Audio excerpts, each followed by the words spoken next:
नमस्कार, आप देख रहे हैं 4 PM और मैं हूं आपके साथ निधि तिवारी। महाराष्ट्र में इन दिनों बड़ी सियासी उठापटक की संभावनाएं दिख रही हैं।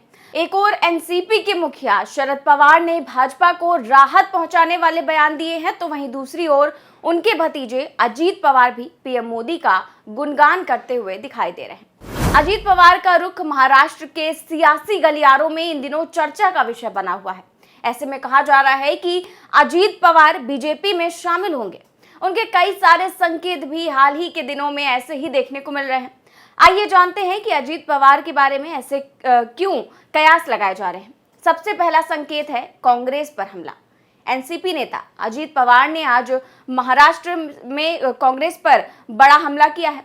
कांग्रेस पर हमला करके उन्होंने चर्चाओं को और बल किया है। उन्होंने महाविकास आघाड़ी में गठबंधन में पड़ रही दरार के लिए सीधे सीधे कांग्रेस पार्टी को जिम्मेदार ठहरा दिया है। अजीत पवार ने महाराष्ट्र कांग्रेस अध्यक्ष नाना पटोले की आलोचना करते हुए कहा कि उनकी टिप्पणियों से महाविकास आघाड़ी में मतभेद पैदा होते हैं। कई बार नाना पटोले ऐसी बातें कहते हैं जो महाविकास आघाड़ी में मतभेद का कारण बनती है। अगर उन्हें कोई आपत्ति है तो उन्हें मीडिया में जाने की बजाय इसे जयंत पाटिल या उद्धव ठाकरे के सामने रखना चाहिए। दूसरा, शिंदे और फडणवीस के साथ पवार की बैठक।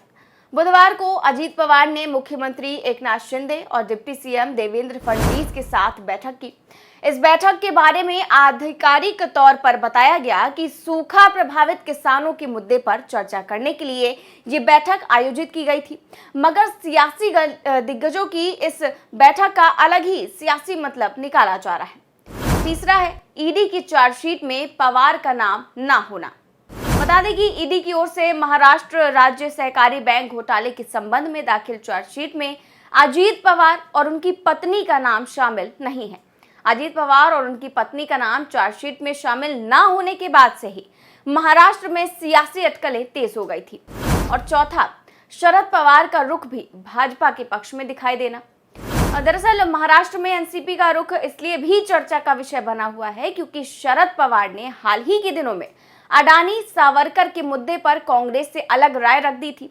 अडानी मामले की जेपीसी जांच की मांग को खारिज करते हुए उनका कहना था कि सुप्रीम कोर्ट की ओर से गठित कमेटी की जांच पर सवाल उठाने का कोई मतलब नहीं है। वहीं वीर सावरकर के संबंध में भी राहुल गांधी के बयान के बाद उन्होंने कांग्रेस को नसीहत दी थी।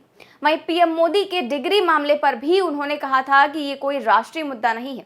शरद पवार का ये रुख भाजपा को बड़ी राहत पहुंचाने वाला है। अब पांचवा है अजीत पवार का पीएम मोदी की तारीफ करना। जहां एक और एनसीपी के मुखिया शरद पवार ने भाजपा को राहत पहुंचाने वाले बयान दिए हैं, तो वहीं उनके भतीजे अजीत पवार पीएम मोदी की तारीफ कर रहे हैं। अजीत पवार ने हाल ही में ईवीएम पर भरोसा जताने के साथ ही पीएम मोदी को करिश्माई नेता भी बताया। उनका कहना था कि 2014 में पीएम मोदी के करिश्मे के कारण ही भाजपा इतनी बड़ी जीत हासिल करने में कामयाब हो पाई। उनकी इस तारीफ के बाद अब बीजेपी ने भी एनसीपी को साथ आने का न्योता दे दिया है। महाराष्ट्र सरकार के वरिष्ठ मंत्री सुधीर मुनगंटीवार ने कहा कि अगर राष्ट्रवादी लोग राष्ट्रवाद के साथ आना चाहें तो इसमें किसी को कोई परेशानी नहीं होनी चाहिए। उन्होंने कहा कि अगर वो लोग राष्ट्रवाद के साथ आना चाहते हैं तो उसका स्वागत किया जाना चाहिए। हम भी राष्ट्रवाद के साथ ही खड़े हैं। इसके साथ ही बीजेपी ने यह भी दावा किया है कि महाराष्ट्र में फरवरी के बाद समीकरण बदल जाएंगे।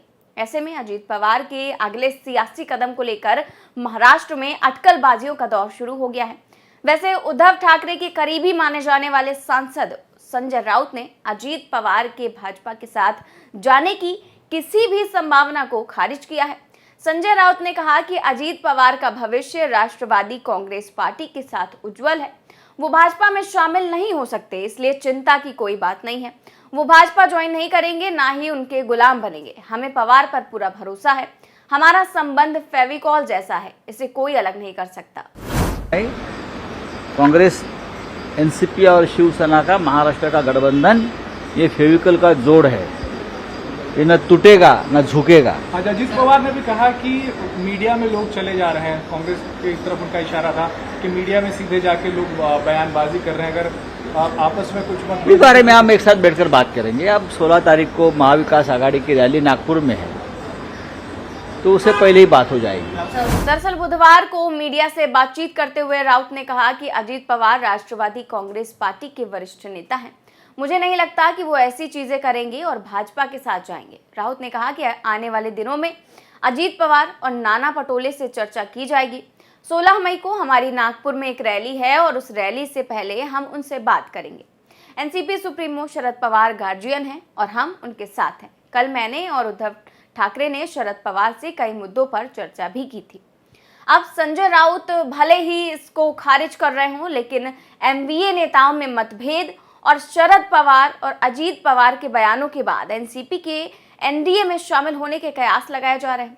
वैसे भी अजीत पवार का बीजेपी के लिए सॉफ्ट कॉर्नर किसी से छिपा नहीं है। वो 2019 विधानसभा चुनावों में एनसीपी की पार्टी लाइन से अलग जाकर फडणवीस के साथ सरकार बना चुके हैं। फडणवीस के साथ उनकी दोस्ती भी किसी से छुपी नहीं है।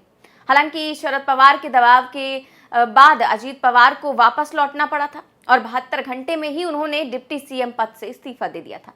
और अब जिस तरह के संकेत महाराष्ट्र में देखने को मिल रहे हैं, ये महाराष्ट्र में कैसा सियासी भूचाल लाएंगे, ये तो देखने वाली बात होगी। फिलहाल इस खबर में बस इतना ही।